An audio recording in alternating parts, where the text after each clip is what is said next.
Первая остановка – Родник. Красивый пейзаж, царство природы, но для пассажиров Чайного экспресса этот уголок – полезный привал. Ходить по горам придется еще долго, водой лучше запастись заранее. Новая Зеландия, Австралия, Италия и десятки стран не могли впечатлить так сильно, как красота родной страны, признаются путешественники. Точнее, ее горные массивы.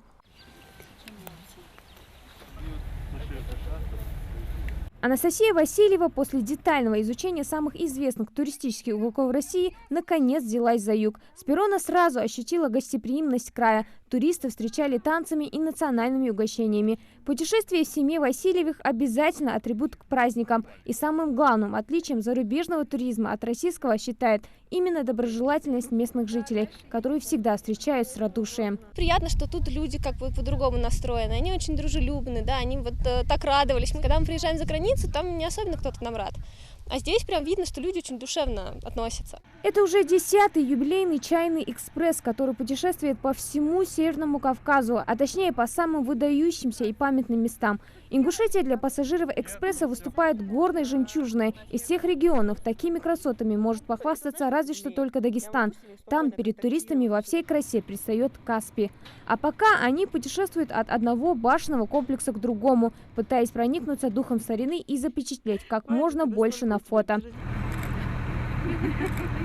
Чайный экспресс объединяет туристов из самых разных регионов. Молодых людей влекут именно горы, а старшие главным образом хотят проникнуться духом Кавказа. Этот тур представляет собой калейдоскоп впечатлений.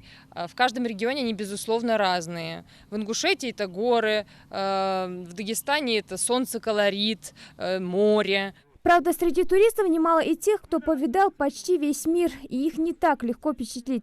Самое важное в каждом крае – это люди и их история, говорит Владимир Колесников. Человек военный, это тур для него семейный. Признается, всю жизнь служил и возможности путешествовать было не так много. Изначально ехал посмотреть на горы, но несмотря на всю мощь и красоту каменных громад, впечатляют вовсе не они, говорит турист, а нечто совершенно обыденное для ингушей.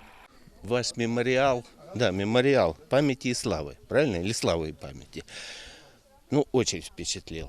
Впечатлило то, что с какой любовью относится, республика их предков. Сколько людей-то, очень немного в народе.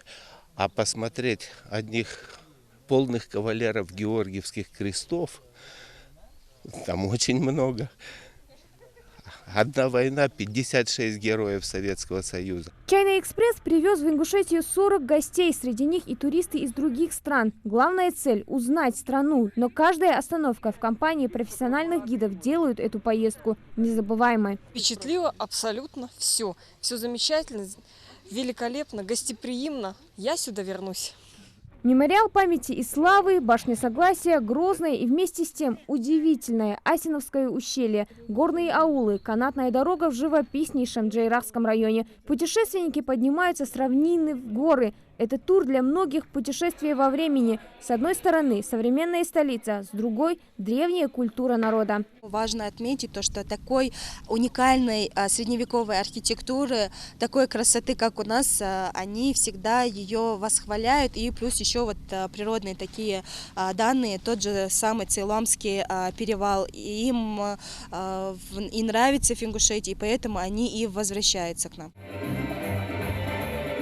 Национальные блюда, лезгинка и символика Ингушетии, которая станет для путешественников напоминанием об этой поездке. Правда, больше их манит другая картина. Чайный экспресс продолжит свое путешествие уже осенью, чтобы познакомить с красотами Северного Кавказа еще больше туристов.